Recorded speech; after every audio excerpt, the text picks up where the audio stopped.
Washington State is home to wonder, mystery in equal measure. Some people think that this is a new occurrence in the region. However, when digging a little bit deeper, the state is full of strange events and local legends from the past as well. Several of these local stories get lost in the annals of time simply because the lack of reporting from their time. A local event would be lucky to receive an article in the local paper. Cameras were rare, so little to no photographic evidence of these events exist. These next two tales are tales that locals at these locations talk about during campfires and family gatherings. Even when visiting these places, little to no signage exists informing visitors of the more colorful history. Although facts exist in these stories, they are hard to prove because of the lack of reporting during their time. It is not just these two places that have a colorful little-known history. In fact, every county and city, there are equally interesting stories to discover by talking to locals or combing through museum archives. Often, the name of a place will have a kernel of the reason why a place received its name. To track down the official story is just the start. In the official story, there is usually a deeper legend attached to it. If you like the stories like these about local Washington lore, make sure that you check out the book where these stories appeared, Northwest Mythology, written by a local Washingtonian author, Jacob Zappi. He has many more lore stories inside along with many first-hand encounters with the unexplained phenomena. A link will be in the description. As always, if you enjoy the content, make sure you go ahead and hit that like button and subscribe, and click the bell notification and drop a comment below, letting me know about your local lore in your area. Kitsap County is named after the legendary Chief Kitsap of the Suquamish tribe. Finding information on the chief is much more challenging than finding info on his more famous relative, Chief Seattle. It might be hard on purpose to track down information on him, because it is believed to disturb the deceased spirit if too many people speak their name. It is said that every time people mention their name, they call the ancestors' attention from the spirit realm back to our realm. The more this happens, the more disturbed their rest becomes. It is said locally that this is why they did not name the city of Seattle Sealth, which was the chief's correct birth name and appears on his grave marker. Chief Kitsap was a legendary war chief during a very challenging time for Washington tribes. The local tribes of the Suquamish, Sklallam, Duwamish, and Nisqually suffered countless losses from raids executed by native tribes from Canada. The main reason for all of these losses was the logs that the Canadian tribes used to build their war canoes. They were considerably larger. This allowed the Canadian people to have their upper hand in any sea battles. They could easily capsize these smaller Washingtonian native canoes by ramming them and then taking out the survivors by shooting them with arrows as they tried to swim off to safety. Chief Kitsap was the only survivor of one of these many sea battles. He gained a reputation as a great medicine man when he was able to heal several of his wounds using powerful magic. He was said to have healed numerous serious injuries that he himself suffered after several battles. This man survived many wars and was so good at this healing that the legend around him grew. Native American medicine people would use a combination of treating wounds and personal magic to heal all kinds of ailments. They would go into trance-like states and commune with spirits to cure themselves and their patients. They were even said to be able to travel to the spirit realm and convince other spirits to return to their bodies even after death. The better job they did, the higher the payment the family would get. Because of his reputation, Chief Kitsap united many local tribes and even led a raid on the Vancouver Island to seek retribution for all the lost battles. They attacked a local village on present-day Vancouver Island and executed many prisoners. However, all the younger warriors were missing. After the bloody retribution, the native flotilla of over 200 canoes rowed back from Vancouver to Dungeness, spit by Sequim, Washington. As the canoes emerged from a fog bank to pull up on the beach, they heard the celebration of chants by none other than the Cowichan tribes, the Vancouver tribe they had been hunting. Upon landing, Chief Kitsap personally executed the remaining captives. This execution prompted the Cowichans to execute the prisoners they themselves had kidnapped from their successful raids on the local tribes. Battle was joined on the beach itself, and the primary weapons used by both sides were war clubs and knives. The fighting was intense and lasted several hours. Although no number of casualties were reported, it was a significant victory for the Washington tribes.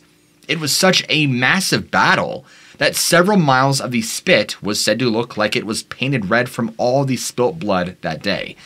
This was possibly where the term red tide originated from. The victorious tribes then proceed to stack the dead bodies into the hated massive war canoes. Next, Chief Kitsap set them ablaze on the beach using a flaming brand. The victorious then proceeded to sing and dance to honor the fallen who had joined their ancestors on both sides. Thus, the massive burning canoes made a fitting funeral pyre for the hated enemies and the despised canoes. Chief Kitsap also led his tribe in many attacks on the Chimacum, who lived just outside of Port Townsend.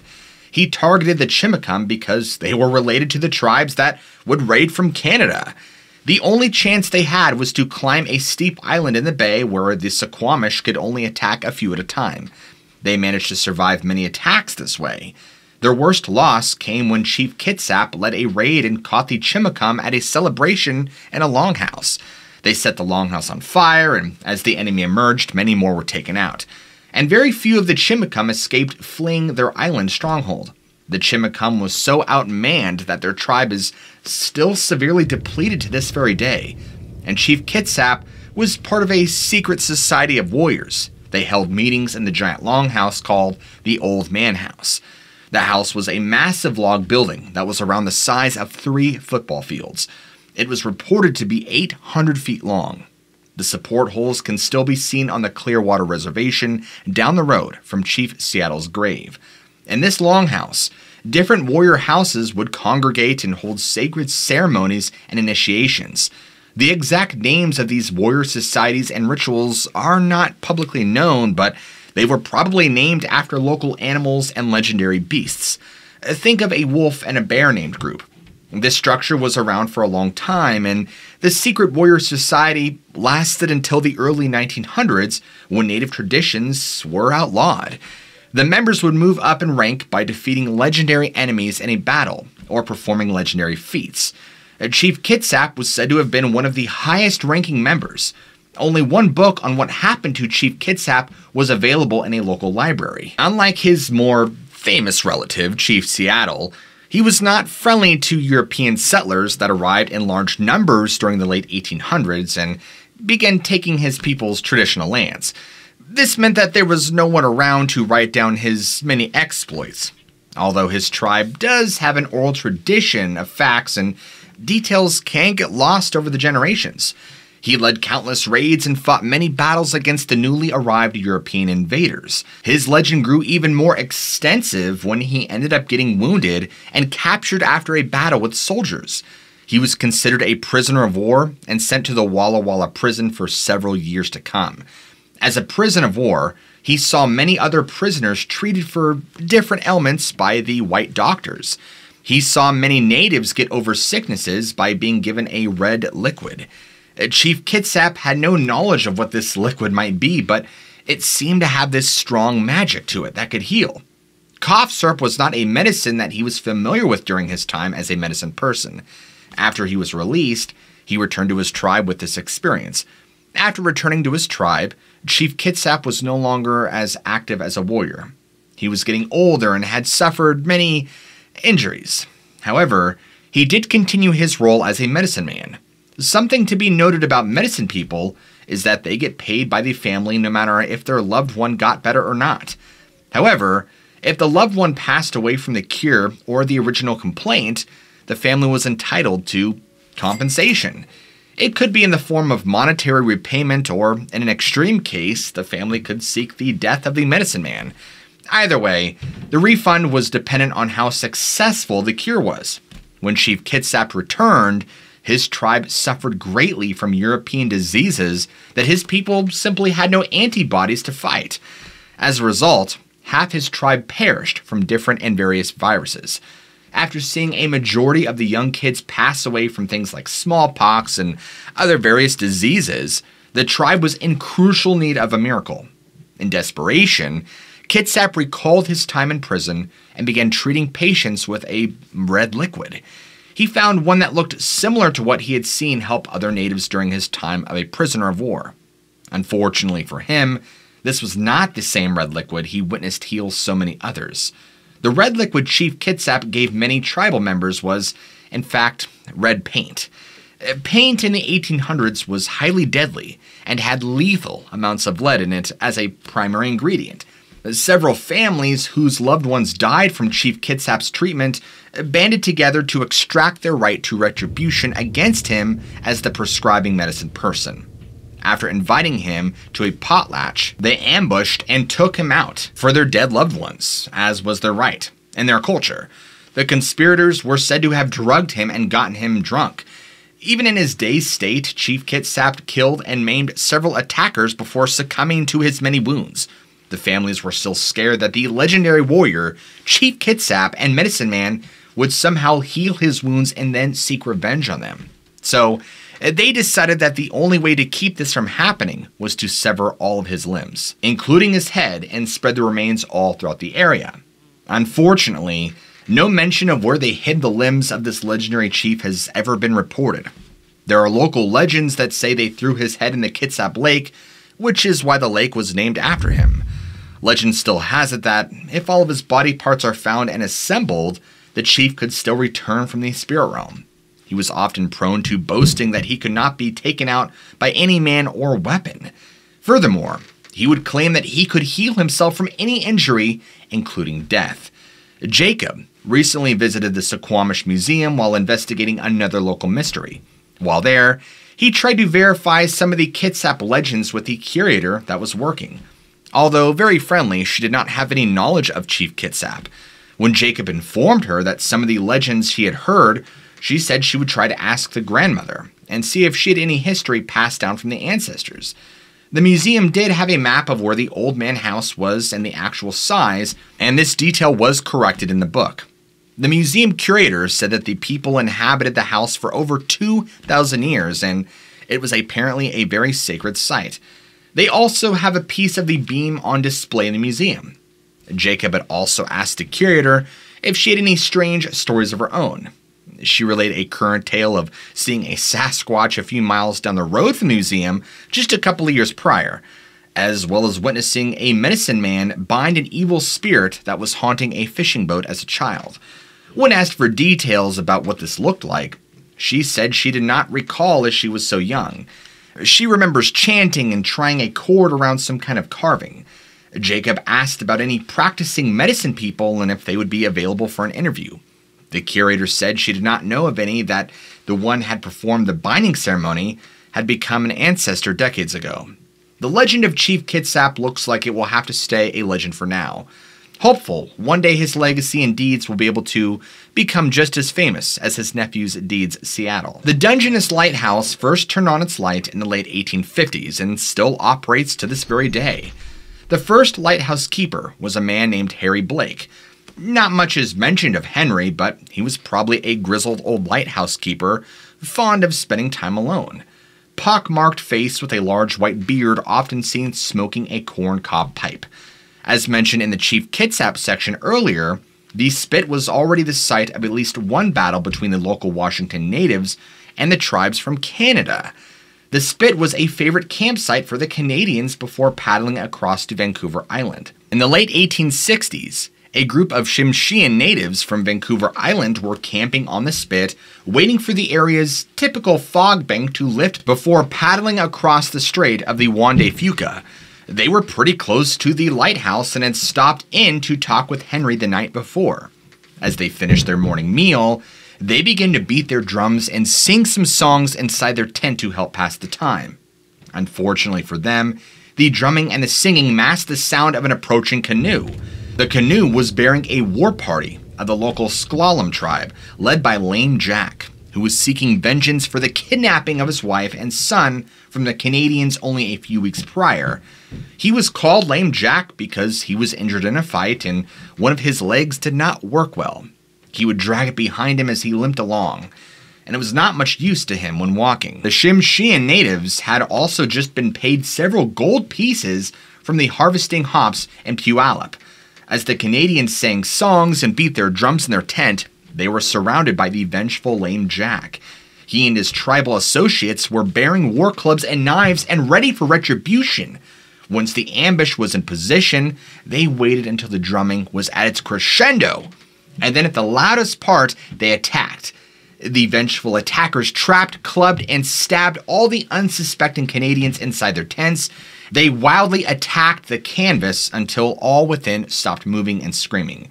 And in total, 10 men, 5 women, and 2 children were done for.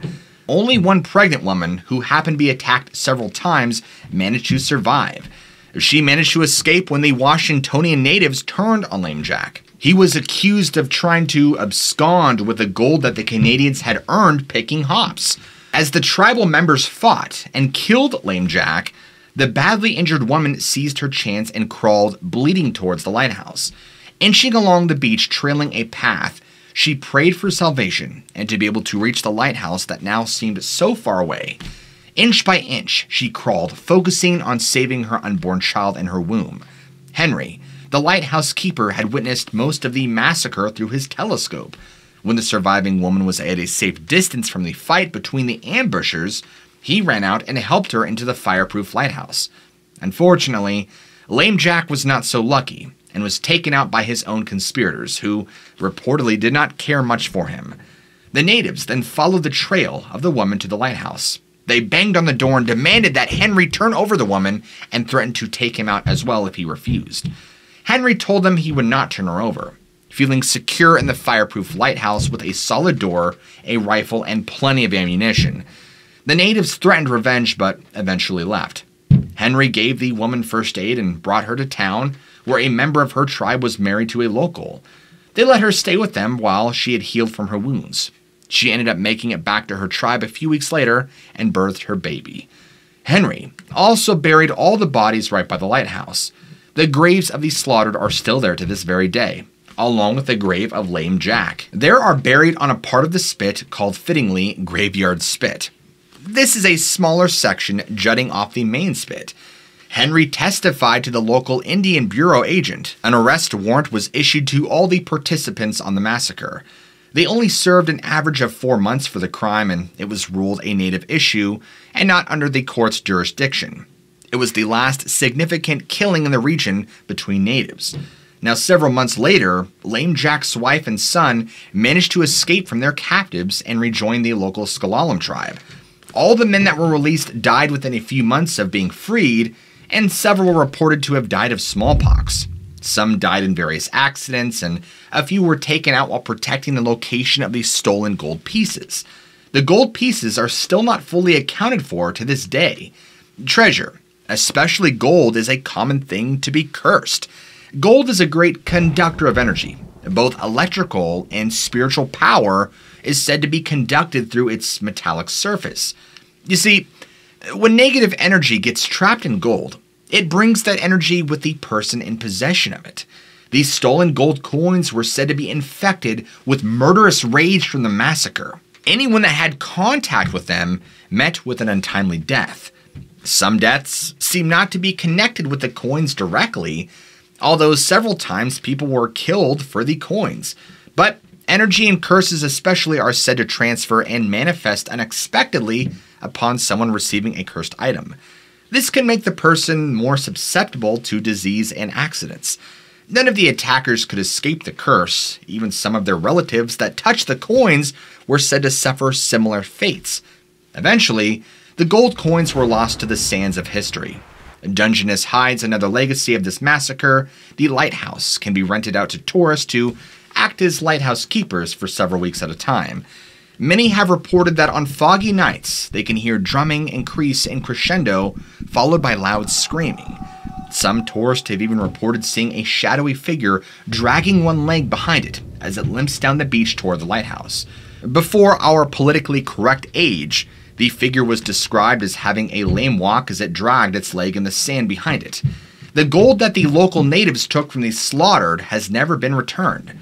Perhaps Lame Jack's spirit is looking for the gold pieces stolen from the corpses so his own spirit and that of the killed can rest in peace. Whatever the truth of these rumors, it is not recommended to sign up to be the lighthouse keeper on the anniversary of the massacre on September 21st.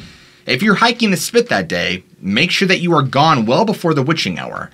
Certainly, if a heavy fog rolls in, be careful of whispers carried on the breeze that sound like native songs. If you happen to find a stash of large gold coins from the 1800s, be careful before touching them. Otherwise, you might suffer the same fate as many of those who previously touched them. Jacob has made the hike out to the lighthouse several times. It's a long hike, and the round trip is close to 11 miles. The view of the Olympics are amazing, and one thing to note is that as you draw the lighthouse, which most people don't reach, beautiful agates can be found on the beach. As it turns out, agates are the birthstone for September. This is a strange coincidence as that marks the month of the massacre. Taking the agates could potentially lead to unforeseen consequences as well as they are a form of crystal and may have come latent energies trapped inside. On a recent trip to the lighthouse, Jacob stopped at the lighthouse and talked with one of the volunteer keepers. He had asked the keeper if he had any knowledge of the events that had taken place on and around the spit. The keeper had no idea about any of them. There are no signs or plaques telling about any of this history, so Jacob asked the keeper if he had any strange experiences himself. The elderly volunteer went on to tell about being wakened several times by screaming coming from around the lighthouse. He told of thinking that he saw people walking in the darkness, and when he would shine a light at them, there was nobody there. The keeper said that although it was fun, it was very spooky out there at night. Jacob thanked him for volunteering and wished a good night, then proceeded to make the long walk back to the parking area. Now, my friends, those are just a few of the local lore stories featured in Jacob's book in Washington State. If you like what you heard, make sure you pick up a copy of his book. Jacob was recently asked about how to have experiences in an area. Having background knowledge of a location is a great place to start. You have to know what kind of things you could potentially be looking for. The history of buildings and parks is filled with all kinds of unusual things. Next, you need a special date and, if possible, a special time. A good place to start is anniversaries of events that occurred in these local locations. As far as time goes, it depends on what type of experiences you are seeking. Ghost-type experiences will typically take place at either around midnight or the witching hour. An important note is the witching hour can change during the time of year. It is the hour before sunrise. Going at certain times of the year also seems to help. The solstices and the equinoxes are good times to seek an experience as well. And there are times when many cultures believe the veil between our physical plane and other astral planes is the weakest. If you don't have any time to wait for a full moon, day is also a good time to seek things out. The more of these factors that you can get seems to increase a person's chances of experiencing something supernatural or unexplainable, at least in his experiences. But Jacob has had random encounters as well with no planning. Usually, these are in places that he is very familiar with. Sometimes he will visit a location 5 or even 10 times before the area starts to reveal its true secrets. Jacob is a firm believer that you have to make a spiritual connection to a place. Truly love it and appreciate it with all your heart. Look at every minor detail of the surrounding. Look at the beauty in each gnarled oak branch. Listen and identify as much local flora and fauna as you can. Once you are in tune with the place, then you can notice things about it you have missed the first few times you visited. Side paths that lead to unknown areas become mysteries that need to be solved. Things that are out of place become apparent and can be investigated. This is a long process and cannot always be rushed. Once again, thanks for watching, guys, and I hope you enjoyed today's episode. Let me know what you think in the comments below, as I'd love to know. And also, if you're new to the channel, be sure to go ahead and hit that big ol' red subscribe button and keep your notifications on, because I release content of the mysterious and supernatural. As always, guys, I love you all, keep an open mind, and I'll see you guys in the next video.